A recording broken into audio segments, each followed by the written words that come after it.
Bismillahirrahmanirrahim. Assalamualaikum warahmatullahi wabarakatuh. Waalaikumsalam. Alhamdulillahirabbil alamin. Wassalatu wassalamu ala israfil anbiya iwar mursalin wa ala alihi washabihi ajmain. Robbi sodli wa yassirli amri wahlul udatan lisani yafqahu Oh, qauli. waktu gue Amma badu. Oh iya. Segala puji bagi Allah Tuhan seluruh alam. Semoga salawat dan keselamatan tercurahkan selalu kepada Nabi dan Rasul termulia kita Nabi Muhammad Shallallahu Alaihi Wasallam, keluarga dan sahabat-sahabatnya. Alhamdulillah hari ini kita masih diberikan kesempatan oleh Allah Subhanahu Wa Taala bisa bersilaturahmi walaupun dalam keadaan berkumpul di virtual Zoom dengan keluarga besar Fakultas Teknik Universitas Pasundan. Sebelumnya kami ucapkan terima kasih kepada Bapak Dekan, para wakil dekan, para pimpinan prodi, dosen, dan tenaga pendidikan di Fakultas Teknik yang sudah ikut bergabung di acara silaturahmi Ramadan Keluarga Teknik Unpas. Hari ini kita akan mengadakan kajian online dalam suasana bersama Bapak Ustadz Amiruddin. Alhamdulillah beliau sudah hadir di tengah-tengah kita dengan tema Jariah Ilmu untuk Kebahagiaan Dunia Akhirat. Baik, saya ucapkan terima kasih juga kepada Ustadz yang sudah bergabung di tengah-tengah kita. Ini saya agak grogi nih Pak Ustadz. Biasanya saya nonton Pak Ustadz tuh di TV Pak. Sekarang saya langsung dengan Pak Ustadz satu room. Karena istri saya mungkin bisa dibilang ngefans mungkin sama Bapak ya. Jadi saya suka ikut nonton juga di TV gitu Bu. Dan izin silaturahmi Pak Ustadz, saya Erik dari Fakultas Teknik IPAS. Oh ya, untuk acara hari ini juga kita bisa tonton di live YouTube-nya Pas TV. Jadi yang tidak gabung bisa nonton di YouTube-nya Pas TV. Baik, acara selanjutnya kita akan mendengarkan sambutan dari Pak Dekan, Bapak Yusman Taufik. Waktu dan tempat dipersilakan Pak. Ya. Terima kasih Pak Erik. Mohon izin Pak Ustadz. Bismillahirrahmanirrahim. Alhamdulillahirrabbilalamin. Wassalatu wassalamu asrafil anbiya mursalin wa ala alihi washabihi ajmain. Yang saya hormati dan saya banggakan Al-Mukarram Bapak Dr. Haji Aam Amiruddin MSI, para wakil dekan, para pimpinan prodi, para tenaga pendidik dan pendidikan di lingkungan Fakultas Teknik. Assalamualaikum warahmatullahi wabarakatuh. Waalaikumsalam warahmatullahi wabarakatuh. Sampurasun. Sampai. Pertama-tama marilah kita panjatkan puji syukur kehadirat Allah Subhanahu wa taala yang tetap senantiasa melimpahkan taufik dan hidayahnya, rahmat dan nikmatnya pada kita semua. Baik itu nikmat kesehatan maupun nikmat kesempatan. Sehingga kita masih dapat hadir untuk melaksanakan kegiatan yang dilakukan di lingkungan Fakultas Teknik, yaitu kajian online Ramadan 1442 Hijriah pada hari Jumat yang berkah diberikan Allah Subhanahu wa taala di masa pandemi Covid-19. Salawat dan salam tidak jemu-jemunya kita sampaikan, kita sanjungkan pada junjungan kita Nabi besar Muhammad Sallallahu Alaihi Wasallam beserta keluarga, para sahabatnya. Semoga kita dapat selalu mengikuti ajarannya sampai akhir zaman.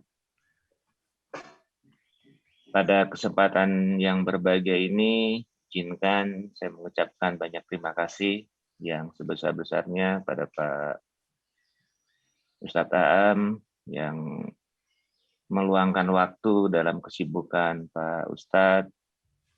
Yang tadi disampaikan oleh Pak Erik bahwa Pak Ustadz Aam sering kita lihat di salah satu media SCTI memberikan tausiahnya, kemudian di Radio OS, dan Bapak dan Ibu tenaga pendidik dan tenaga kependidikan, saya sampaikan bahwa Pak Ustadz Aam merupakan salah satu warga kita ya di Paguyuban Pasundan, kemudian di Unpas sudah menjadi satu keluarga besar Unpas. Jadi hati Pak Ustadz Aam tetap pas di hatinya adalah Universitas Pasundan dan Paguyuban Pasundan. Amin, amin. Nah, sehingga dalam kesibukan yang Pak Ustadz Aam tetap kalau diberi atau diminta oleh kita dapat membagi ilmunya untuk kita semua. Pada kesempatan ini pula saya bersama pimpinan fakultas, para wakil dekan, para pimpinan prodi, mengucapkan mohon maaf lahir dan batin pada Bapak dan Ibu. Semoga selama Ramadan ini kita selalu diberi keberkahan oleh Allah Subhanahu wa taala. Akhir kata yang dapat saya sampaikan, tidak ada kesuksesan tanpa kerja keras, tidak ada kesuksesan tanpa dorongan dari kedua orang tua kita. Bila taqwa hidayah, Assalamualaikum warahmatullahi wabarakatuh. Waalaikumsalam. Waalaikumsalam warahmatullahi wabarakatuh. Baik, untuk acara selanjutnya kita ke acara intinya, yaitu kita akan mendengarkan kajian dari Pak Ustadz Aam Amiruddin. Waktu dan tempat dipersilahkan. Assalamualaikum warahmatullahi wabarakatuh. Bismillahirrahmanirrahim. Alhamdulillahirabbil alamin. La ilaha illallah wahdahu la syarikalah, lahul mulku wa lahul hamdu wa huwa ala kulli syai'in qadir. Asyhadu an la ilaha illallah wa asyhadu anna Muhammadan abduhu wa rasuluh. Allahumma shalli ala Muhammad wa ala ali Muhammad kama shallaita ala Ibrahim wa ala ali Ibrahim fil alamina innaka Hamidum Majid.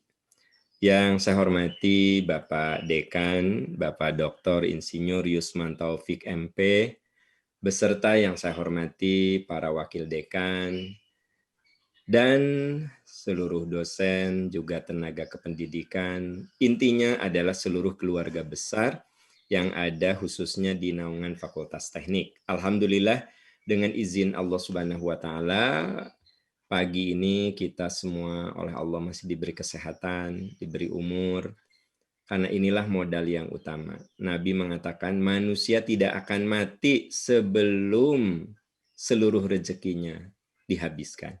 Dan rezeki yang terakhir yang Allah berikan kepada manusia adalah umur. Itu rezeki terakhir. Jadi teman-teman sekalian, Bapak Ibu yang saya muliakan, ternyata kita harus bersyukur bahwa ada orang yang seusia kita, bahkan di bawah kita, itu sudah dipanggil oleh Allah Subhanahu wa taala. Ada beberapa teman saya yang umurnya seusia saya udah dipanggil, padahal Ramadan kemarin masih bertemu, masih ngobrol ya.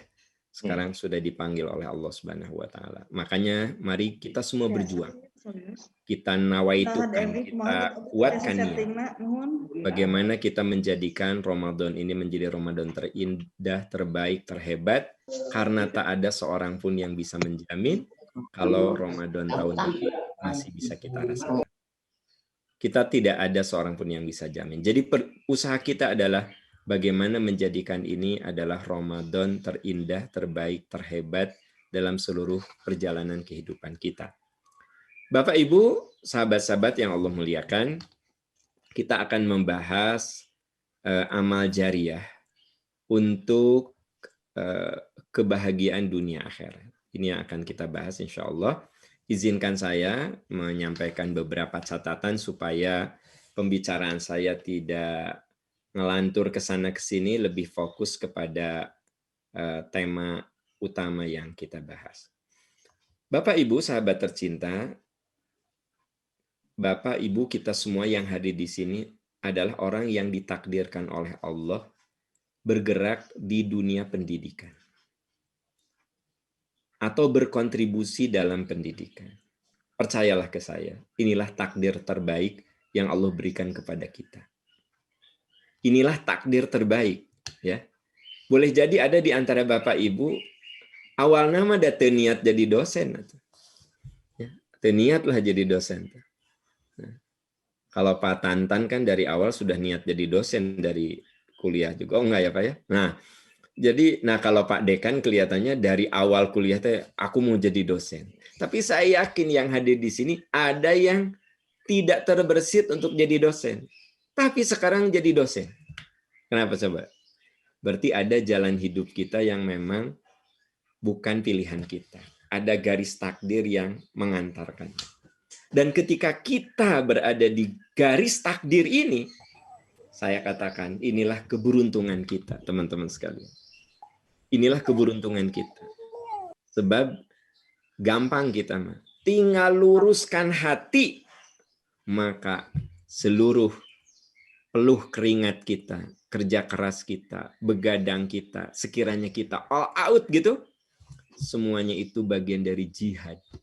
Tinggal di klik kan aja, tinggal disimpan aja udah ya teman-teman sekalian. Ya. Dan Bapak Ibu bisa bayangkan kalau orang lain itu mencari jariah itu susah. Kita oleh Allah dibukakan jalan. Masuk ke kelas, atau kita Zoom meeting kelas, niatkan ya Allah, semoga di antara murid saya. Mudah-mudahan semua, tapi boleh jadi ada salah satu yang dia itu mengamalkan ilmu yang saya sampaikan.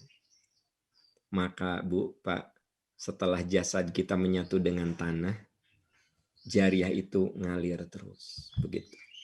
Nah, ada sebuah ayat yang perlu kita jadikan bahan renungan. Nah, coba perhatikan ayat ini.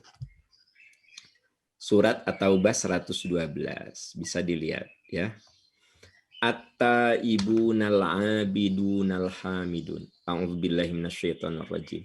At-taibunal abidunal hamidunas saihunar raqiunas sajidunal amiruna bil ma'ruf wan nahuna 'anil munkar wal hafizuna li hududillah wa basyiril mu'minin.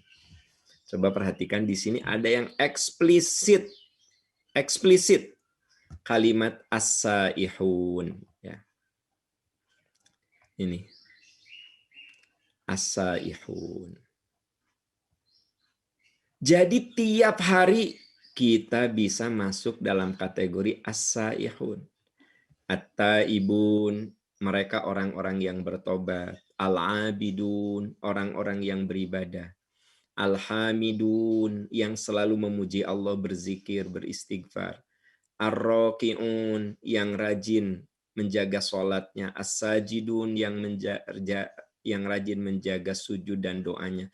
Al-amiruna bil ma'ruf, yang berjuang untuk menebar kebaikan. An-nahuna 'anil munkar, yang berjuang untuk mencegah kemunkaran. Wal hafizuna li hududillah, orang yang menjaga hukum-hukum Allah, melaksanakan hukum-hukum Allah.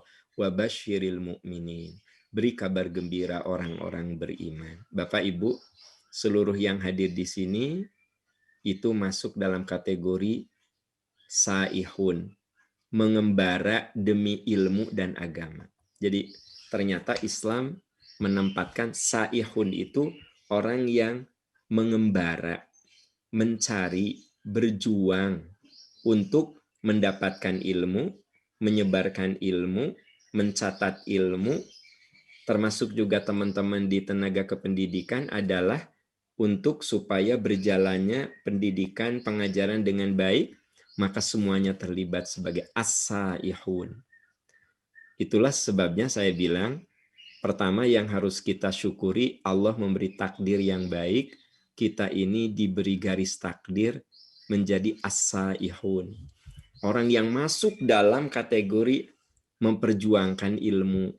Nah, apalagi selain ilmu, ada nuansa-nuansa religius yang kita sisipkan. Itu lebih dahsyat lagi.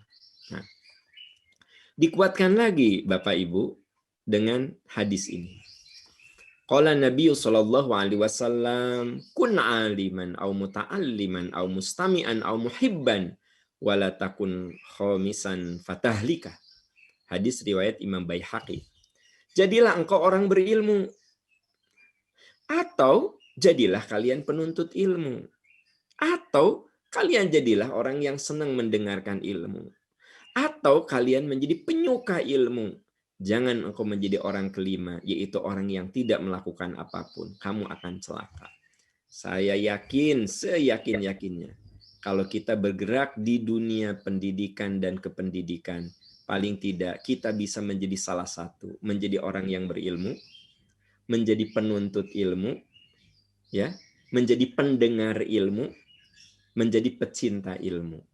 Kebayang nggak? Empat hal itu ada pada orang-orang yang cinta dengan dunia pendidikan. Jadi teman-teman yang menguruskan administrasi untuk mahasiswa, untuk dosen, maka Bapak Ibu masuk dalam kategori as-saihun. Mencintai ilmu, mempelajari ilmu, menjadi orang yang berilmu, mengajarkan ilmu, ya, itu kategori wabasyiris sabirin. Berikan kabar gembira untuk mereka. Nah, jadi saya cantumkan dalil ini, teman-teman, Baihaqi dengan ayat ini karena di dalam tafsir At-Tabari, Imam At-Tabari mencantumkan bahwa yang namanya saihun itu siapa? Ya, saihun di sini. Saihun itu siapa? Saihun itu adalah orang berilmu, penuntut ilmu, mendengarkan ilmu, penyuka ilmu, maka itu disebut dengan as-saihun. Ya.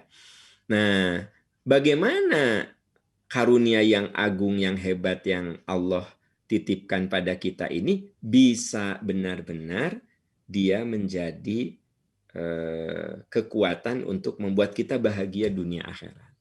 Gimana itu? Nah, ada keterangan Ibu Bapak, ya. Kenapa Allah Subhanahu wa taala memberikan sebuah penghargaan kepada orang yang berilmu, penuntut ilmu, pendengar ilmu, penyuka ilmu, ya. Di ayat lain ada keterangan yarfa'illahul ladzi, Allah angkat derajat. Makanya kalau kita bergerak di dunia pendidikan dan kependidikan mah harus menjaga martabat dan kehormatan kita sebagai pendidik. Jadi menjaga martabat dan kehormatan, marwah gitu. Oh, itu tuh penting sekali. Jadi kalau ada GM di sebuah perusahaan gapleh, ya kan gitu. Ya mungkin beda dengan seorang dosen, ya apalagi ketua prodi, terus gapleh. Nah gapleh nate di kantor RW, jeung gitu teh, di situ tinggal loler uang, walaupun cuma 5.000-an. Itu si dosen cenah gapleh kan beda, ya. Nah, jadi memang jadi dosen mah ada satu hal yang harus dijaga, marwah kita sebagai guru. Marwah kita sebagai orang yang bergerak di dunia pendidikan. Nah, karena itu yang harus menonjol dari seorang yang hidup dalam dunia pendidikan adalah kita harus punya akhlak mulia. Innallaha jamil yuhibbul jamal wa yuhibbu ma'aliyal umur wa yakrahu safsafaha. Sesungguhnya Allah Maha Indah dan menyukai keindahan. Allah menyukai akhlak mulia dan membenci perilaku tercela. Jadi Ibu Bapak yang Allah muliakan, kalau Allah sudah menakdirkan jalan terbaik bagi kita yaitu bergerak di dunia pendidikan, maka satu hal, kita harus menjaga marwah dan kehormatan martabat kita sebagai orang yang bergerak di dunia pendidikan. Kenapa? Karena di antara perhiasan terindah, kata Nabi, kamu berakhlak mulia. Apalagi kita sebagai pendidik, sebagai dosen, ya, sebagai orang yang bergerak di dunia kependidikan, maka itu akhlak, kemuliaan akhlak menjadi kunci yang luar biasa harus melekat pada diri kita. Dan itu merupakan perhiasan terindah yang harus kita punya. Gitu. Akhlak mulia juga bisa merupakan barometer keimanan. Akmalul mu'minina imanan ahsanuhum khuluqan. Nah, sekarang saya ingin mengutip dari buku yang ditulis oleh Imam Ghazali tentang akhlak mulia yang harus ada pada pemikul ilmu. Semua yang hadir di sini tadi saya katakan saihun, ya, penguasa ilmu, pemberi ilmu, pencari ilmu, pecinta ilmu. Nah, ada akhlak yang harus melekat pada diri kita. Apa akhlaknya itu? Nah, pertama, ya. Nah, ini merujuk kepada hadis yang diriwayatkan oleh Imam Tirmidzi. 4 poin ada di sini. Satu-satu kita bahas, lalu saya tambahkan juga dari keterangan lain. Pertama, hayyin. Ternyata jadi dosen itu tidak boleh pemarah. Pengendalian emosinya kudu di atas rata-rata. Jadi seorang guru tidak boleh marah-marah. Apalagi marah yang bukan tidak boleh marah. Marah boleh maksudnya. Tapi harus terkendali. Karena Nabi juga marah. Tetapi marahnya itu fokus. Orang itu tahu kenapa dimarahi. Ya gitu. Nah, jadi Bapak Ibu, ini amanah pertama. Bagaimana ilmu itu akan jadi jariah ketika kita punya akhlak sebagai orang yang berilmu. Jangan emosional, jangan baperan, gitu. Ada orang yang bertanya, "Ya Rasulullah, ausini, ya Rasulullah, nasihati saya." Kata Nabi, "La taghdab." Jangan kamu jadi pemarah. "Ausini ya Rasulullah." La taghdab. "Ausini ya Rasulullah." La taghdab. Jadi Bapak Ibu, kalau amal ilmu kita ingin jadi jariah, bidang yang Allah titipkan kepada kita ingin jadi jariah, yuk kita berjuang menjadi orang yang al-kadhiminal ghaidh, bisa mengendalikan kemarahan. Catat, bukan tidak boleh marah, tapi marah kita marahnya pendidik yang terkendali, jelas, karena marah itu seperti obat. Kalau terlalu sering imun, kalau terlalu banyak OD. Kan dokter tuh kalau ngasih obat suka diubah-ubah. Sebab kalau terlalu sering imun, kalau terlalu banyak OD, kan gitu. Ya. Nah, ada kan anak yang tidak mempan lagi sama marah ibunya karena terlalu rutin, terlalu sering. Ngomel. Pas ada temannya ke rumah, kata teman, itu mamah kamu marah. Apa kata anak kita? Gak apa-apa, ibu aku biasa gitu. Justru dia akan diamnya kalau udah bobo, nanti bentar lagi juga bobo. Ibu aku mah gitu. Jadi marah sang ibu menjadi imun bagi anak. Gitu. Makanya kita boleh marah tapi terkendali. Kita marahnya harus dengan penuh waspada.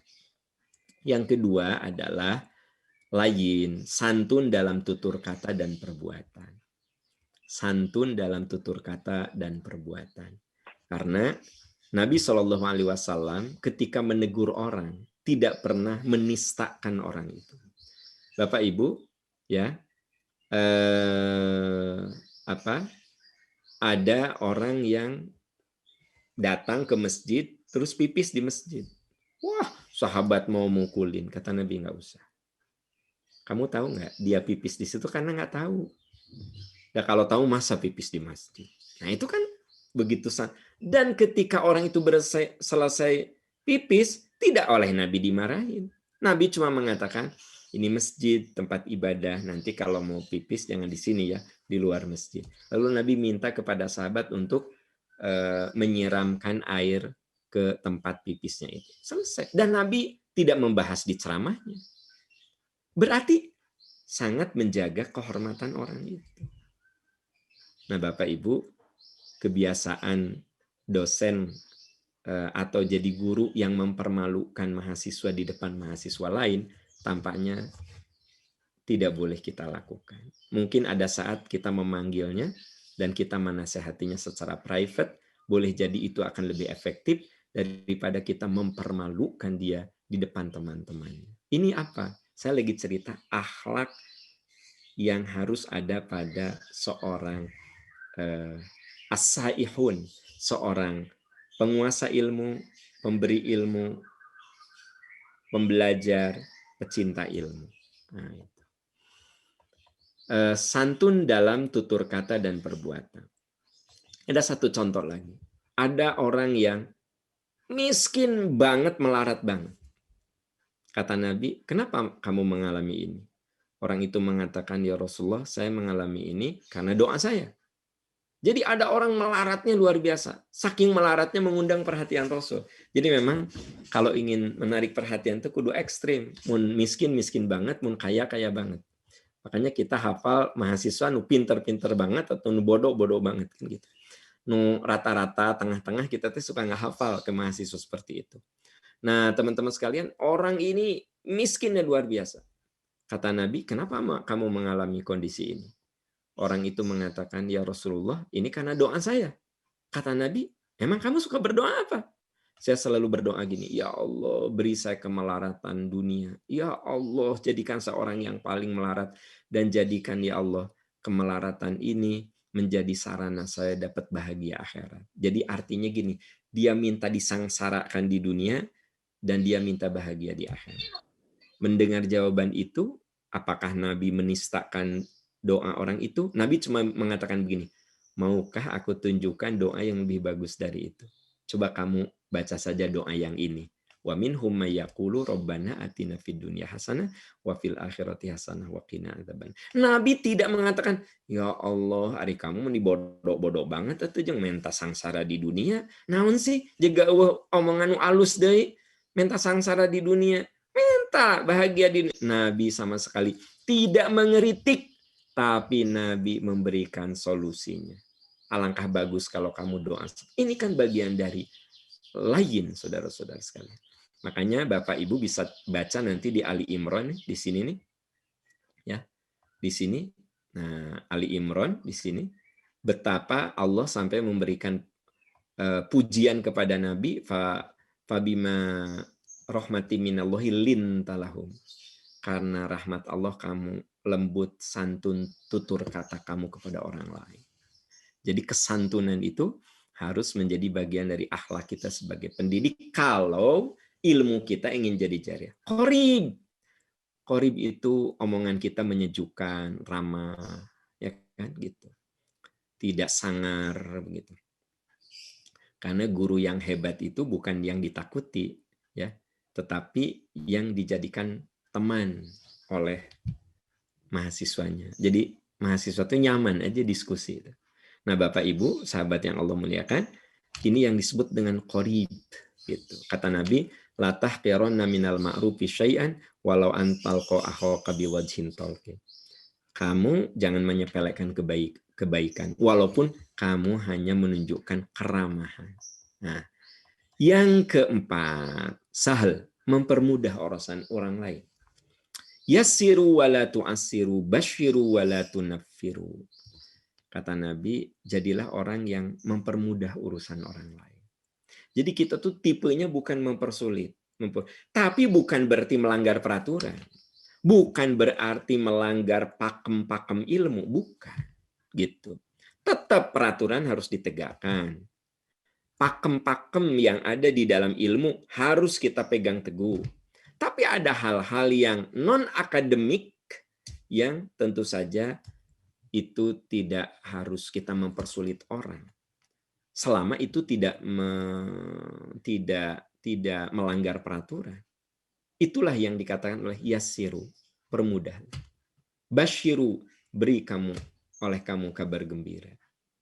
Wala tunaffiru, jangan buat orang itu putus asa dengan omongan kamu.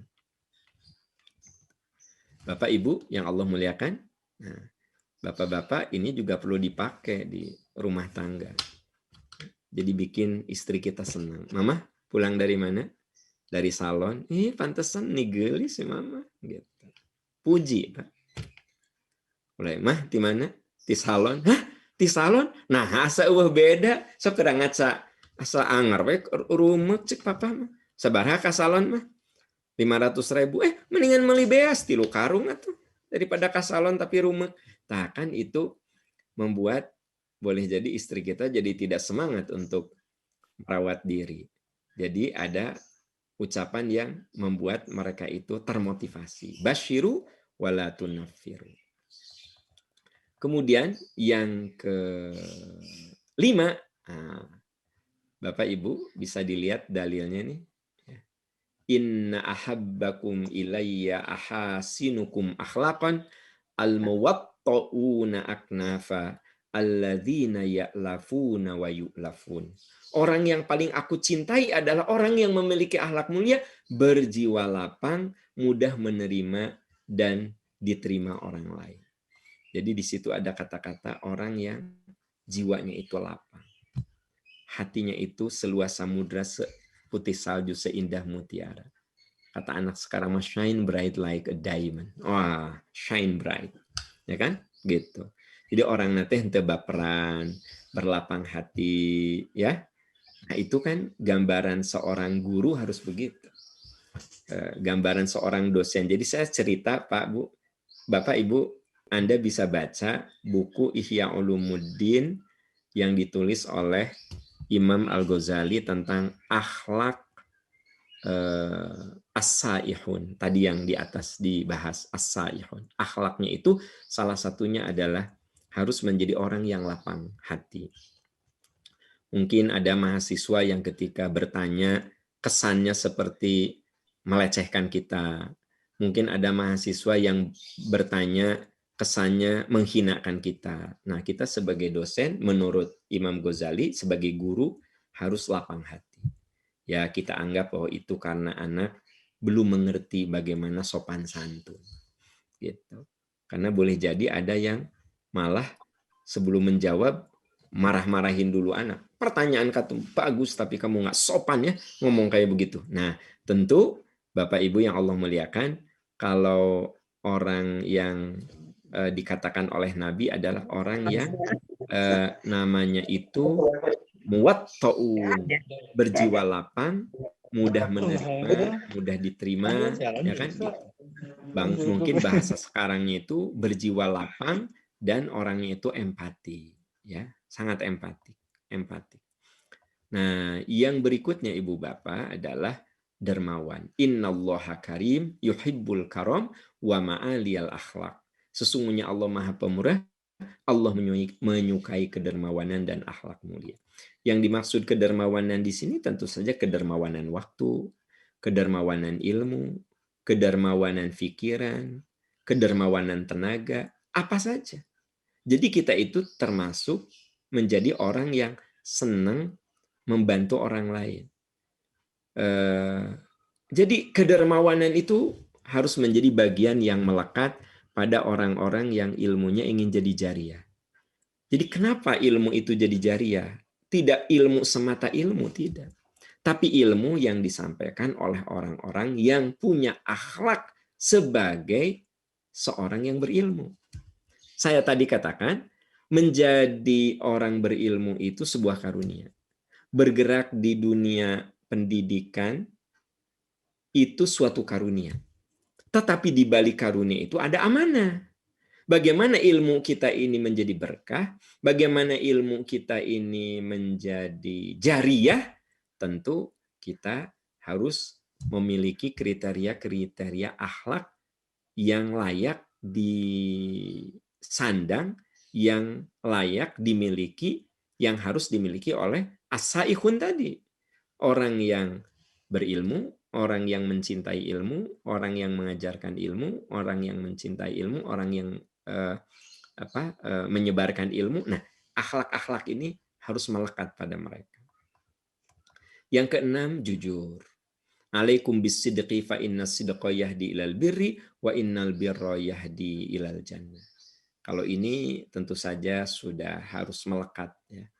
Kita seringkali disuruh untuk menyebutkan kita ini mengutip dari mana, mencatat dari mana, kutipan langsung, kutipan tidak langsung, ada aturan mainnya. Itu kan artinya kita diajarin untuk jujur, tidak mengakui karya orang lain sebagai karya kita, dan tidak menghilangkan karya orang lain di dalam karya kita. Kalau memang itu punya orang, ya kita ceritakan itu punya. Kalau memang itu pekerjaan mahasiswa, kita katakan itu pekerjaan mahasiswa. Nah, Bapak, Ibu, sahabat-sahabat tercinta, Yang ke-8, jauhi pembicaraan keji. Innallaha la yubghidul fahishal badhi. Allah membenci orang yang bicara kotor dan keji. Jadi tentu saja akhlak seorang saihun, akhlak seorang yang ingin ilmunya itu menjadi jariah, ya kita harus menghindari omongan-omongan yang keji. Jadi ketika kita mengeritik, beda lah antara ilmuwan mengeritik dengan orang jalanan mengeritik kan gitu. Jadi bukan gaya ilmuwan kalau menghina-hina orang yang beda faham dengan kita. Masa orang bergelar doktor menghina presiden, menghina menteri, kalau mau ngeritik atau dengan data-data ilmiah, bila perlu tunjukkan jurnal-jurnal yang menunjukkan bahwa kebijakan itu berakibat buruk, ya kan? Nah, itu yang disebut dengan bagaimana kita ini harus berusaha menjadi orang yang menjauhi kata-kata kotor. Kata-kata kotor itu termasuk kata yang tidak berdasar. Kata yang sifatnya dugaan. Dugaan tapi menuduh orang. Nah, itu kan tidak boleh. Jadi kita kudu bicaranya speak by data. Nih datanya ini, hasil risetnya ini, saya menyimpulkan begini. Nah, mohon maaf kalau orang LSM di jalanan yang berdemo itu ngomong nakasar, menghinakan, menistakan, ya dia mah bukan ilmuwan, orang jalanan. Maka kita mah seorang yang bergerak dalam dunia keilmuan wajib mengikuti akhlak yang diajarkan oleh Rasul. Kata Nabi, Allah itu nggak suka kepada orang yang apa? Yubghidul fahishal badhi, berbicara kotor dan keji. Bapak Ibu yang Allah muliakan, nah tentu saja yang ke-9 kita berusaha untuk terus meningkatkan kompetensi kita. Karena ketika amanah itu ada pada diri kita, lalu kita tidak berkompeten untuk melaksanakan amanah itu, Nabi mengatakan ciri atau tunggu kehancuran idza wusidal amru ila ghairi ahlihi fantadhiris sa'ah. Nah, Bapak Ibu sahabat-sahabat yang Allah muliakan, amal jariah itu kan kalau kita mendengar ceramah kesannya cuma ilmu yang kalau kita sudah meninggal lalu ilmu itu diamalkan akan nyampe ke kita. Sebenarnya tak sesederhana itu, teman-teman sekalian. Jadi ilmu yang di situ ada nilai-nilai, bukan science just for science, tapi science yang melahirkan sebuah kearifan. Nah, itu yang jadi jariah. Dan yang namanya ilmu di situ kan bukan hanya ilmu agama, ilmu apapun yang akan membuat maslahat, maka itu disebut dengan ilmu jariah. Tetapi ilmu jariah itu harus dibangun dengan akhlak yang mulia, yaitu poin-poin yang 9 tadi. Sampai yang terakhirnya itu kita menjaga kompetensi kita. Selalu terus meningkatkan kapasitas keilmuan pada bidangnya masing-masing. Jadi akhlak semua, nah, keilmuannya juga tidak boleh lepas dari kemuliaan akhlak kita. Bapak Ibu yang Allah muliakan, nah, apa tujuan kita menjadi pengemban ilmu? Sebenarnya apa sih? Setelah Allah memberikan takdir yang baik kepada kita, kita ini menjadi as-saihun, pengemban ilmu, ya. Dan mudah-mudahan kita menjadi pengemban ilmu dari mulai mengajar, belajar, mencintai, menyebarkan, mencatatkan, ya. Itu semua dalam kategori as-saihun, pengemban ilmu dengan kriteria-kriteria akhlak yang tadi. Untuk apa tujuan kita? Ya, tujuan kita sebenarnya untuk supaya terwujud cita-cita kehidupan yang balance seperti yang ada dalam doa kita, Rabbana atina fid dunya hasanah wa fil akhirati hasanah wa qina adzabannar. Kan tujuan kita mah itu sebenarnya. Mau apa lagi coba? Kita menjadi ilmuwan hebat yang ilmunya itu disegani, ya. Tapi kalau tidak membuat kita bahagia dunia dan akhirat, sayang ada sesuatu yang kurang. Jadi Bapak Ibu, ketika kita bergerak di dunia keilmuan, kita menjadi as-saihun, pengemban ilmu dengan bingkai akhlak yang tadi sudah saya sebutkan. Ada 9 akhlak yang harus melekat pada seorang yang mengemban ilmu. Tujuannya agar kita bahagia dunia dan akhirat. Sesuai dengan doa kita, Rabbana atina fid dunya hasanah wa fil akhirati hasanah wa qina adzabannar. Ketika kita mengatakan ya Allah beri kami bahagia dunia dan akhirat, bahagia dunia itu apa? Syukur dan sabar. Jadi kita ini menjadi ilmuwan, ya, ilmu kita menjadi jariah, tujuannya kan bahagia dunia dan akhirat. Apa bahagia dunia?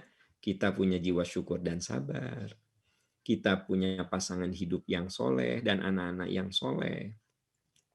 Bapak Ibu lihat nih, untuk poin 2 dan 3 itu adanya di surat ke-25 ayat 74. Rabbana hablana min azwajina wa dzurriyyatina qurrata a'yun waj'alna lil muttaqina imama. Ya Allah beri kami pasangan hidup dan anak yang soleh.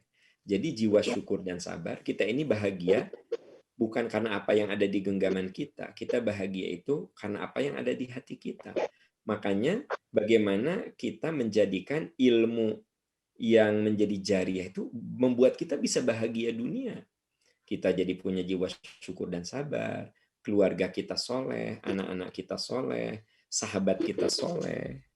Karena di dalam Al-Quran dikatakan sahabat itu ada dua. Ada sahabat yang membawa kita kepada keburukan, ada sahabat yang membawa kita kepada kebaikan. Makanya Nabi Ibrahim dalam surat Al-Ma'arij mengatakan, Robbi habli hukman wa alhiqni bis sholihin. Ya Allah, dalam surat Asy-Syu'ara maksud saya, dalam surat Asy-Syu'ara Nabi Ibrahim mengatakan, Robbi habli hukman wa alhiqni bis sholihin. Bukan Al-Ma'arij, ya, Asy-Syu'ara surat ke-26. Nah, kemudian harta yang berkah. Jariah ilmu itu, ilmu yang akan jadi jariah itu harus melahirkan harta berkah. Harta itu berkah kalau memenuhi 3. 1, halal. 2, bersih. 3, manfaat. Jadi harta kita didapatkan dengan cara halal. Setelah halal oleh kita dibersihkan dengan zakat, infak, sedekah, bersih, dan manfaat. Kita bisa menikmatinya. Islam tidak melarang kita menikmati hasil kerja keras kita. Wabtaghi fima ataqallahu bima ataqallahu darul akhirah wala tansa nasibaka minad dunya. Gunakanlah apa yang Allah berikan untukmu di dunia dan jangan kamu melupakan bagianmu. Gunakanlah apa yang Allah berikan padamu untuk akhirat dan kamu tidak perlu melupakan dunia. Jadi artinya dunia boleh kita nikmati. Jadi harta berkah itu halal, bersih, manfaat. Nah, kemudian tentu saja kita memiliki umur yang berkah. Bapak Ibu yang Allah muliakan, indah sekali kalau ilmu yang kita punya, kita oleh Allah ditakdirkan bergerak di dunia pendidikan sehingga peluang kita untuk mendapatkan jariah ilmu itu sangat besar sekali. Nah, bagaimana ilmu itu membuat kita menjadi punya umur yang berkah. Umur yang berkah itu apa? Makin tua, makin soleh. Makin soleh, makin soleh. Ketika Allah memanggil, kita berada di klimaks kesolehan. Itulah bahagia dunia. Jiwa syukur dan sabar, pasangan hidup yang soleh, anak-anak yang soleh, teman sahabat yang soleh, harta yang berkah, dan umur yang berkah. Semua yang saya ceritakan ada rujukannya. Nah, bukan hanya bahagia dunia saja, teman-teman sekalian. Kalau menurut versi Al-Quran surat Al-Baqarah 1201 itu adalah bahagia dunia dan bahagia akhirat. Bahagia akhirat itu dimulai dari husnul khotimah. Sebenarnya akhirat itu dimulai dari kematian. Jadi begitu orang itu masuk ke pintu kematian, itu sudah masuk ke akhirat. Karena akhirat itu kan ujung sebenarnya. Dan kita tahu bahwa kehidupan itu berujung dengan berpisahnya ruh dan jasad. Ada orang yang saat meninggal, dia dalam keadaan diridhoi Allah. Itulah husnul khotimah. Rasulullah mengatakan bersabda, man salaka thariqan yaltamisu fihi ilman sahalallahu lahu thariqan ilal jannah. Siapa yang keluar rumah mencari ilmu lalu dia wafat, dia syahid. Siapa yang keluar rumah mencari nafkah lalu dia wafat, dia syahid. Jadi Bapak Ibu, kita semua sebenarnya punya peluang untuk meninggal dalam kesyahidan ilmu, ya. Artinya apa? Dedikasi kita terhadap ilmu, pengembangan ilmu, pendalaman ilmu, penyebaran ilmu, dedikasi kita total di situ sesuai bidangnya masing-masing, maka dia punya peluang untuk bahagia di akhirat. Ilmunya itu membawa dia ke husnul khotimah. Karena orang yang husnul khotimah itu nanti ruhnya disambut oleh malaikat rahmat. Bapak Ibu yang Allah muliakan, ketika kita mati kan kita tidak tahu ruh kita ada di mana. Karena dunia kedokteran itu hanya membahas fisikologi dari ilmu fisik dari orang yang mati. Oh, ini mati, cirinya begini, tanda-tanda mati begini. Itulah dunia kedokteran. Tapi dokter tidak belajar ruhnya itu kemana. Nah, agama yang membahas ruh itu ada di mana. Kalau orang itu soleh, ruhnya disambut oleh malaikat rahmat. Apa kata malaikat rahmat? Allah takhofu wa la tahzanu absyiru bil jannati allati kuntum tu'adun. Jangan takut, jangan sedih, surga menunggu kamu.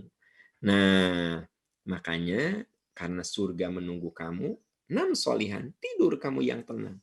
Maka dia akan istirahat di alam barzah. Bapak Ibu yang Allah muliakan, ilmu yang kita sampaikan pada murid-murid kita, selama kita ikhlas dan dibingkai dengan akhlak yang tadi saya katakan, insya Allah itu menjadi cahaya kubur kita. Makanya saya tadi di awal katakan, bersyukurlah Allah memberikan garis takdir yang bagus. Kita ini bergerak menjadi pengemban-pengemban ilmu.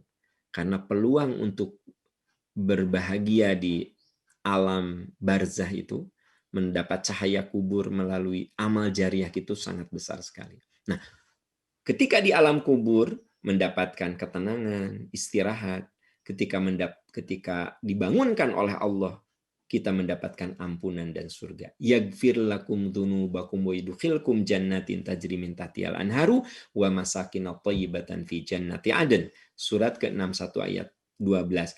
Mereka mendapatkan ampunan dan surga. Nah, teman-teman sekalian, tolong diingat orientasi kita dalam beramal itu keampunan ya. Maaf kalau yang level masih basic, biasanya orang beribadah itu untuk surga, untuk pahala. Aku sholat tarawih ingin dapat pahala ini. Aku baca Quran ingin dapat pahala ini. Jadi di otak nanti pahala. Nah, kalau udah advance itu bukan pahala, tapi ampunan Allah. Aku mengajar ingin dapat ampunan Allah. Aku bersabar ingin dapat ampunan Allah. Ya, aku tekun untuk dapat ampunan Allah. Nah, jadi di upgrade orientasinya bukan pahala, harus keampunan. Nah, udah begitu bahagia akhirat bukan hanya dapat ampunan, tapi berkumpul dan bertetangga di surga. Jannatu adni yadkhulunaha wa man salaha min abaihim wa azwajihim wa dzurriyyatihim wal malaikatu yadkhuluna alaihim min kulli bab.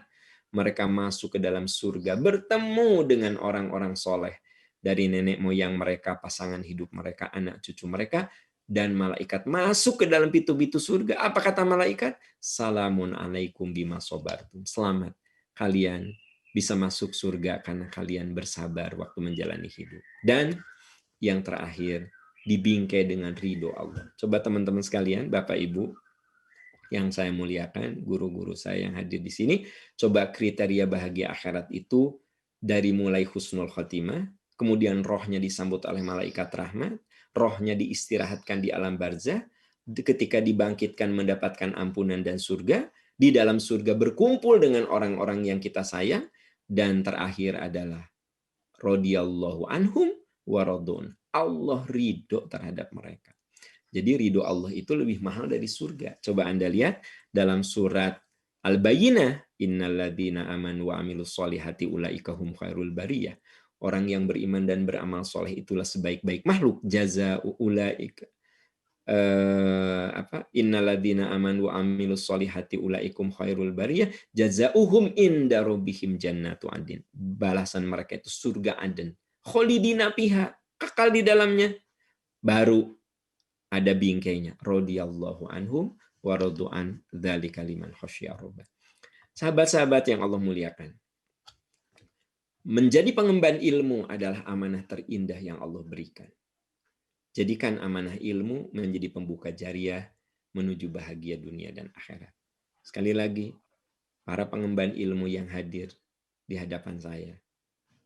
Sungguh beruntung Bapak Ibu oleh Allah diberi takdir jadi pengemban ilmu. Adalah amanah terindah yang Allah berikan. Yuk kita berjuang Jadikan amanah ilmu ini menjadi pembuka jariah menuju bahagia dunia dan akhirat. Demikian Bapak Ibu yang Allah muliakan, yang bisa saya sampaikan. Mohon maaf Pak Dekan, hanya bisa itu, saya nggak punya apa-apa. Saya kembalikan ke moderator Pak Erik. Sementara, terima kasih. Assalamualaikum warahmatullahi wabarakatuh. Waalaikumsalam warahmatullahi wabarakatuh. Baik, terima kasih Pak Ustadz, luar biasa untuk kajian hari ini. Kita buka untuk diskusi ya. 3 penanya mungkin yang bisa, yang ingin bertanya silakan. Karena kita waktunya sampai jam 11 ya. Assalamualaikum. Waalaikumsalam. Waalaikumsalam warahmatullahi wabarakatuh. Pak Jainal, silakan. Halo Pak Ustadz. Waalaikumsalam Kajian hari ini. Pak Jainal. Pak Zainal, Pak Ustadz. Enggak. Sangat menarik kajian ilmu sebagai jariah buat Anda. Ustadz, ada sebuah kitab yang saya pernah baca, seorang ulama namanya dalam kitabnya Ta'limut Ta'lim. Beliau mengatakan bahwa Allah SWT itu akan meningkatkan kualitas seseorang. Fadlallahu bani adama bil ilmi wal amal. Jadi ternyata memang mencari ilmu itu penting, kita menggali ilmu penting, tapi jangan lupa bil amal wal amal. Nah, rupanya di kita, disebut aja di komunitas kita. Kalau semangat mencari ilmunya luar biasa.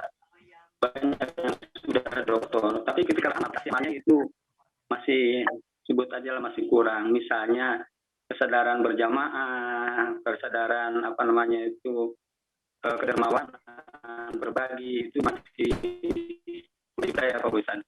Yang mudah-mudahan nanti ada sentuhan dari Pak Ustadz sehingga kami di Unpas ini terutama Fakultas Teknik bukan hanya berilmu tapi juga beramal. Yang kedua Pak Ustadz, saya juga membaca dalam kitab Ta'lim yaitu Imam Ali bin Abi Thalib. Beliau mengatakan bahwa manusia itu akan dengan ilmunya itu akan dinaikkan derajatnya. Yang pertama adalah ta'alam fa'inal ilma zainun li ahlihi. Bahwa orang yang berilmu itu akan ada tazyin, akan menjadi perhiasan bagi dia sendiri. Nah, betul tadi kata Pak Ustadz bahwa ilmu penting tapi tidak ada apa-apanya ilmu kalau tidak berakhlak. Karena memang tazyin sebagai perhiasan. Yang kedua adalah wafadlun. Ilmu itu akan menjadikan keutamaan bagi orang yang berilmu. Nah, ini belum terasa di antara kami ini Pak Ustadz. Mohon sentuhannya dari Pak Ustadz. Kemudian wa'inwanun, ilmu juga akan menolong kita. Bukan hanya menolong secara materi, tapi juga menolong tadi sudah diulang-ulang oleh Pak Ustadz. Ruh kita nanti akan dijemput oleh para malaikat. Masuk ke surganya Allah. Yang terakhir kata Imam Ali Abi Thalib adalah bikulil mahamidi. Orang yang berilmu adalah akan melahirkan marwah akhlakul karimah. Yaitu orang yang ucapannya, kesantunan, kedermawanan itu sangat terjaga. Itu saya Pak Ustadz, terima kasih banyak atas sentuhan ilmunya. Luar biasa ini jariah ilmu dari Pak Ustadz. Hatur nuhun. Jazakumullah jazaa. Assalamualaikum warahmatullahi wabarakatuh. Waalaikumsalam warahmatullahi wabarakatuh. Amin ya rabbal alamin. Pak Erik langsung saja ya. Iya, Pak. Iya, Pak Zainal, terima kasih. Sebenarnya yang disampaikan Pak Zainal itu saya meniatnya bukan pertanyaan, itu pengayaan ya, pengayaan, penguatan. Jadi begini teman-teman sekalian, ada satu ungkapan yang mengatakan al-adab qoblal amal. Jadi kata al-adab qoblal ilm. Jadi katanya ilmu itu penting. Tapi akhlak dan adab orang berilmu lebih penting lagi. Jadi ilmu itu penting ya. Kita jadi orang berilmu itu penting, apalagi kita bergerak di dunia pendidikan. Kita kudu jadi orang berilmu pada bidangnya masing-masing. Tetapi adab orang berilmu lebih penting lagi dari ilmunya itu sendiri. Makanya izin tadi saya menyampaikan itu lebih kepada perhiasan orang-orang berilmu itu harus seperti apa. Sebab saya yakin semua kalau masalah meningkatkan kapasitas ilmu mah sudah yakin kita semua berjuang untuk memberi yang terbaik bagi murid-murid kita, bagi mahasiswa kita. Sehingga setiap perkembangan ilmu kita ikuti. Nah, yang harus kita latih adalah bagaimana akhlak menjadi orang-orang yang berilmu. Tadi Pak Zainal sebenarnya sudah mengutip nasihat dari sahabat Rasul Ali bin Abi Thalib radhiyallahu an yang luar biasa sekali. Yang intinya dari apa yang disampaikan oleh Pak Zainal kan jelas sekali. Bahwa nasihat dari Ali bin Abi Thalib, dan perlu diketahui Bapak Ibu, Ali bin Abi Thalib itu mantu Rasul, sahabat yang jadi khalifah, dan beliau ini al-asyrah al-mubasysyaruna bil jannah. Ada satu gelar lagi, babul ilmi, pintunya ilmu. Jadi kalau dikatakan pintunya ilmu, dulu para sahabat itu gini, ada yang nanya, iya mah kudu ka Ali gitu. Ada yang nanya, aduh saya nggak bisa jawab, coba kamu tanya ke Ali. Wah nih, tanya, sehingga karena segala sesuatu tuh kalau orang ditanya sudah nggak bisa jawab, langsung gini, coba kamu datang ke babul ilm, pintunya ilmu. Nah, ternyata dari seorang yang ilmunya begitu berlimpah, justru menekankan betapa kekuatan akhlak itu menjadi perhiasan yang sangat penting, yang sangat pokok dalam keilmuan. Dan saya yakin itu semua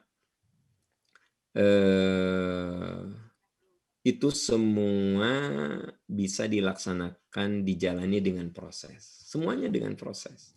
Karena tidak ada yang bisa sekaligus. Latar kabun natobakon antobak. Kamu itu meningkat setahap demi setahap. Jadi tugas kita adalah, Bapak Ibu, bareng-bareng berproses, saling mengingatkan, saling menguatkan. Insya Allah dengan perjalanan seperti itu, kita akan sampai pada titik yang mendekati, ya kita tidak mungkin sempurna, tapi mendekati keidealan sebagai seorang pengemban ilmu. Terima kasih Pak Zainal, yaitu sebenarnya tambahan dari beliau, ya, mengingatkan kita semua dari nasihat Ali bin Abi Thalib radhiyallahu an. Hatur nuhun Pak Zainal, hatur nuhun. Jazakumullah. Terima kasih Pak Zainal. Yang selanjutnya, ini ada chat dari Ibu Ririn. Mohon uraiannya, mengapa tujuan beramal mendapatkan ampunan lebih advance daripada mengumpulkan pahala? Itu Pak Ustadz. Oke, untuk menjawab pertanyaan itu, Ibu bisa baca hadis riwayat Imam Tirmidzi. Lan yudkhilal jannata ahadakum amaluh. Amalmu itu tidak akan bisa memasukkan ke surga. Sahabat bertanya, bagaimana dengan amal engkau ya Rasulullah? Wala ana, amal saya pun tidak akan cukup ke surga. Illa ayataghamadani Allahu birahmatihi. Kecuali kalau dosa-dosa saya diampuni. Apa katanya? Kecuali kalau dosa saya diampuni. Dan ini dikuatkan juga dengan surat An-Nisa ayat 31. In tajtanibu kabairomatun hana'anhu nukaffir ankum sayiatikum wa nudkhilkum mudkhalan karima.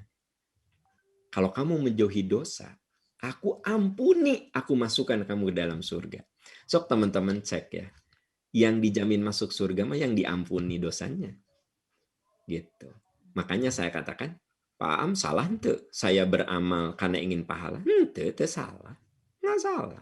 Tapi belum advance. Gitu.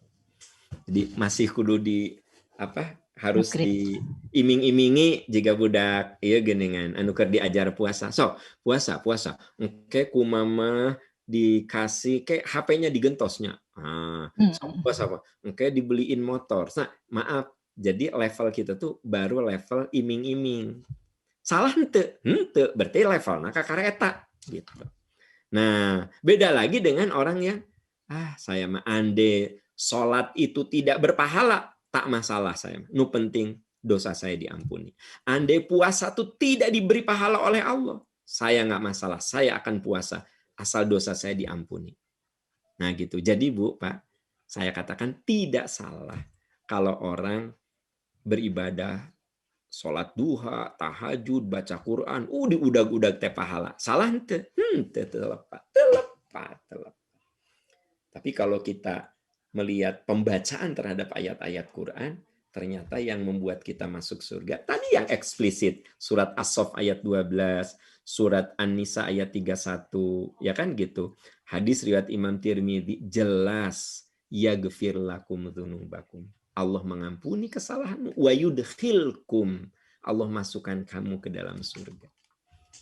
Jadi itu alasannya kenapa permohonan ampunan itu lebih advance daripada sekedar mencari pahala.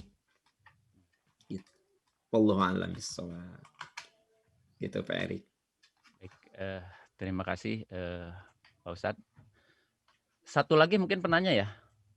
Silakan. Kalau saya boleh nanya Pak Ustadz? Boleh. Oke. Mungkin saya serahkan dulu buat teman-teman yang ingin bertanya dulu, silakan. Bisa open mic atau chat di Zoom chatnya, silakan.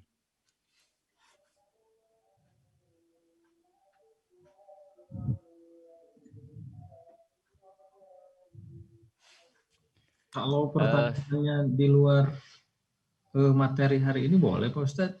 Boleh Pak. Boleh. Hanya jangan yang susah-susah, saya nggak bisa jawab. Nggak ada persiapan. Assalamualaikum warahmatullahi wabarakatuh. Waalaikumsalam. Jadi mungkin pertanyaan di luar dari materi hari ini yaitu jari akikah. Namun ada satu hal yang ingin saya tanyakan mengenai keutamaan akikah Pak Ustadz. Keutamaan apa? Akikah. Hakikat. Ya. Keutamaan? Ya. Maksudnya akikah. Akikah. Mohon. Ekah. Mohon. Biasanya kan pamitos kagungan barangkali teh sok diekahkeun gitu loh upami. Iya. Ya mah upami pamaget 2 domba dan perempuan 1 domba. Yeah. Nah, maksudnya ketika misalnya apakah ekah itu suatu kewajiban yang utama atau seperti apa Pak Ustadz? Maksudnya misalnya nih pada zaman dulu orang tua kitanya belum sanggup untuk melaksanakan akikah tersebut. Sampai sekarang dan anaknya nggak tahu. Apakah boleh si anaknya itu sendiri setelah dia merasa mampu mengakikahkan sendiri karena katanya yang dengar bahwa akikah tersebut merupakan suatu kendaraan yang nantinya di akhirat bisa menjadi suatu hal yang bermanfaat. Nah, sehubungan dengan jariah sekarang kan tadi bahwa ya itu bisa menjadi suatu pahala atau nantinya akan dicoba untuk menjadi ampunan. Barangkali seperti itu Pak Ustadz. Ya, terima kasih Pak Tantan. Ya, begini. Kita sepakati dulu. Akikah itu kewajiban orang tua kita apa kewajiban kita? Teman-teman. Kewajiban siapa? Orang tua. Orang tua. Makanya kalau konsep mengakikahkan diri kita itu sudah keluar dari kerangka fikir kewajiban. Satu itu Pak Tantan. Makanya mohon izin, tanpa mengurangi rasa hormat, saya kurang sependapat kalau ada yang mengatakan, kalau orang tua kita belum mengakikahkan kita, akikahkanlah dirimu ketika mampu. Keheula, ya teh kewajiban saha? Kewajiban orang tua. Nah, saya berkewajiban mengakikahkan anak saya. Kenapa? Karena hadisnya, kullu gulamin murtahinun bi aqiqatihi yudbahu yauma sabihi wa yuhlaq wa yusamma. Akikah itu merupakan bagian dari kewajiban saya, kita semua sebagai orang tua untuk anak kita. Disembelih pada hari ke-7, diberi nama anak kita, dan digunduli. Jadi kewajiban kita terhadap anak memberi nama yang bagus, menggundulinya, dan mengakikahinya. Lakukan itu pada saat ada istitoah, kemampuan. Makanya kalau memberi nama mah pasti bisa hari ke-7. Mencukur rambut, boleh jadi bayi kita, anak kita sakit. Maka te hari ke-7 ge teu nanaon, teu sawios. Paham, anak saya masih di rumah sakit. Nya atuh karunya mah nya dina inkubator kudu dikurud eta sirahna. Teu kudu. Jadi irah paham, ke tos uih we, tos uih. Nah, jadi intinya lakukan sesuai yang diperintahkan Nabi ala qadril istitoah, atas dasar kemampuan. Masih hanami mah pasti mampu sadayana ge. Nyukur mampu, tapi mungkin saja ada yang tidak hari ke-7 karena anaknya tidak sehat. Nah, ada kaitan dengan kemampuan finansial adalah menyembelih kambing. Kalau kita tidak mampu, minggu pertama, mangga minggu kedua. Memampukan nih, minggu katilu. Nah, dalil nu tersohih teh mung minggu katilu. Ya. Kalau di atas itu gugurlah kewajiban kita. Karena gugur itu karena ketidakmampuan kita. Upami gugur berarti kan anak kita tidak kemudian dia jadi berkewajiban. Tos ada eta mah kewajiban saya gugur begitu. Jadi kalau kita lihat logika hukumnya ya itu mah kewajiban orang tua gitu. Nah, ketidakmampuan itu dua, ada ketidakmampuan finansial, ada ketidakmampuan ilmu. Bapak saya teh orang mampu, ngan ilmu nanti acan dugi sehingga hari teh saya tidak diakekahan ku bapak teh. Nya eta ge gugur sami gitu. Jadi tanpa mengurangi rasa hormat saya kepada yang menyarankan mengakekahkan diri itu kalau lihat dari logika hukumnya jadi tidak masuk di situ. Karena akekah itu pertama kewajiban orang tua, yang kedua dia gugur dengan waktu. Ya. Gugur dengan waktu. Ada kewajiban yang gugur karena waktu. Atsana Pak Am gimana itu di akhiratnya kan tos gugur atau ari tos gugur. Terus Pak Am itu gimana hadisnya tergadai ya tong ngabayangkeun di kantor pegadaian ulah gitu. Jadi tergadai itu dalam bahasa Arab itu artinya sesuatu yang sunnah muakkad.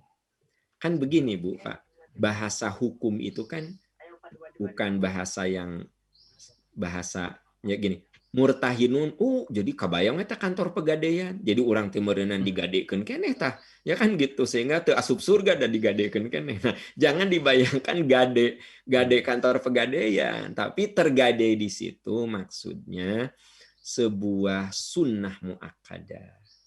Sunnah yang sangat-sangat afdol untuk dilakukan. Gitu panginten Pak Tantan. Wallahu a'lam. Baik. Nuhun Pak Tantan. Mungkin nyambung dari kekah ini juga berarti saya juga oleh orang tua saya itu waktu dulunya itu memang tidak mampu berarti Pak Ustadz ya? Berarti sudah gugur berarti.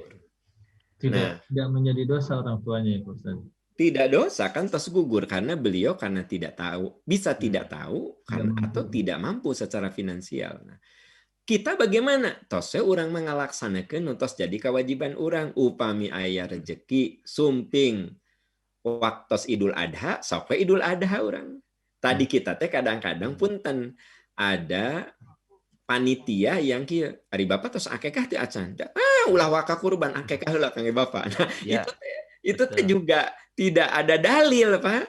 Jadi kalau kita jadi pengurus kurban, ya Pak Erik, Sumping, Pak Am, titip kurban, ayo. Atas nama saya, Pak Erik, Pak Tantan, tose kurban teh. Kayak Pak Tantan, emot teh tos diakekahnya itu cenah abdi teh cenah akekah heula atuh. Nah, jadi seolah-olah teu sopan kurban ari akekah encan tah seolah-olah gitu, ya kan gitu. Begitu ya. Baik, ya alhamdulillah saya juga mendapatkan pencerahan. Memang saya dengan mungkin ibu mertua juga masih beda pendapat gitu. Mereka kekeh Pak Ustadz kudu wajib gitu, harus gitu. Tapi memang saya dengan istri yang mungkin pernah melihat Ustadz Aam ceramah masalah kekah juga, ya udah sependapat dengan saya ya sudah gitu. Ya sudah berarti kewajiban saya itu kalau memang saya mampu mengkekahkan anak saya saja seperti itu ya. Baik, terima kasih Pak Ustadz untuk kajiannya dan untuk acara selanjutnya Pak Ustadz. Jadi kita itu pengen berdoa bersama nanti sama Pak Ustadz dipimpin dan juga ya mungkin kita memang sedang berduka juga di minggu kemarin salah satu keluarga kita telah berpulang ke rahmatullah. Jadi kita juga meminta doanya juga oleh Pak Ustadz. Begitu Pak Ustadz. Iya Pak Erik, sebelum saya tutup dengan doa, hatur nuhun jazakumullah khairan Pak Dekan serta keluarga besar Fakultas Teknik yang mengundang saya untuk bersilaturahmi. Karena kalau menyengaja ke Fakultas Teknik teh wah sakitu agungna tuh dipapai hiji-hiji teh sesah ya kan. Nah, ini mah tiasa hadir di dia ya. Bapak Ibu, mari kita tundukkan kepala kita berdoa karena ini waktu terbaik untuk berdoa. Kata Nabi, di antara waktu yang terbaik untuk berdoa adalah as-shaimu hatta yuftira.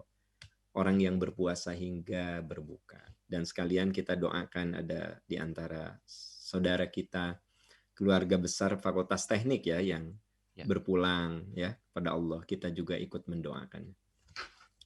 Allahumma inni as'aluka bi anni ashhadu annaka antallah la ilaha illa antal ahadus samadul ladzi lam yalid wa lam yulad wa lam yakul lahu kufuwan ahad. Ya Rahman, ya Rahim, ya Aziz, ya Hakim, ya Ghafurur Rahim. Ya Allah yang Maha Pengampun, Maha Penyayang, ampuni kesalahan kami ya Rabb. Ampuni kesalahan kami. Ampuni ya Allah segala dosa dan kesalahan kami. Hanya Engkau yang bisa mengampuni kesalahan. Ya Allah, ya Rahman, ya Rahim. Bimbing kami semua dengan cinta-Mu, dengan rahmat-Mu, sehingga kami merasa nikmat di jalan kebenaran dan kebaikan. Ya Allah, berkahi hidup kami, ya Rabb. Berkahi harta kami. Berkahi umur kami. Berkahi keluarga kami. Sesungguhnya Engkau Maha Pemberi berkah. Ya Allah yang Maha Pengampun, ampuni kesalahan kedua orang tua kami. Muliakan kedua orang tua kami, ya Rabb. Ampuni kesalahannya. Kami yakin kedua orang tua kami pernah menangis demi kebahagiaan kami, pernah sakit demi kebahagiaan kami. Ya Allah, kami tidak mungkin bisa membalas segala kebaikannya. Ampuni ya Rabb, ampuni. Tempatkan kedua orang tua kami di sisi-Mu, beri cinta kasih, beri rahmat sebagaimana mereka tidak pernah lelah untuk menyayangi kami. Ya Allah yang Maha Pemurah, karuniakan kepada kami rumah tangga yang penuh mawaddah, rahmah dan sakinah. Karuniakan ya Allah kepada kami anak-anak yang soleh. Berikan kepada kami keturunan yang soleh. Jadikan ya Allah anak-anak kami orang-orang yang mencintai-Mu. Jadikan anak-anak kami orang yang saling mencinta di antara keluarganya. Dan ya Allah jadikan anak-anak kami orang yang selalu berbakti kepadamu. Ya Rabb, jadikan anak-anak keturunan kami menjadi jariah dan cahaya kubur setelah kami berpulang kepadamu. Ya Allah, ya Rahman, ya Rahim. Di antara saudara kami ada yang sudah berpulang kepadamu, ya Allah. Allahumma gfir lahu warhamhu wa'afihi wa'afu anhu wa akrim nuzulahu wa wasi' madkhalahu. Dan ya Allah, ampuni kesalahan kami sebelum kami berpulang kepadamu. Dan Rabb, kami yakin cepat atau lambat kami akan berpulang juga. Ya Allah, andaikan kami berpulang, wafatkan kami semua dalam keadaan husnul khatimah. Dalam keadaan husnul khatimah. Rabbana hablana min azwajina wa dhurriyyatina qurrata a'yun waj'alna lil muttaqina imama. Rabbana atina fid dunya hasanah wa fil akhirati hasanah wa qina adzabannar. Amin ya arhamar rahimin. Amin ya rabbal alamin. Walhamdulillahi rabbil alamin. Assalamualaikum warahmatullahi wabarakatuh. Waalaikumsalam warahmatullahi wabarakatuh. Baik. Terima kasih kepada Pak Ustadz Amiruddin yang telah memberikan kajian yang luar biasa, memberikan nutrisi buat rohani kita. Tadi sedikit ngutip saya dari yang disampaikan oleh Pak Ustadz. Koreksi bila saya salah Pak Ustadz. Berilmu tidaklah cukup jika kita tidak punya akhlak yang baik. Ilmu tidaklah cukup jika kita tidak punya adab yang baik. Semoga kita memiliki 9 akhlak yang tadi disampaikan oleh Pak Ustadz sebagai pengemban ilmu dan menjadi jariah ilmu untuk dunia dan akhirat. Amin ya rabbal alamin. Amin. Sekali lagi terima kasih saya ucapkan kepada Pak Ustadz dan teman-teman Bapak Ibu dosen yang hadir di Zoom ini. Terima kasih sudah hadir di dalam acara ini. Baik, kita ucapkan alhamdulillahirabbil alamin telah usai kajian. Mangga pamit sadayana Pak Dekan, Pak Wakil Dekan sadayana.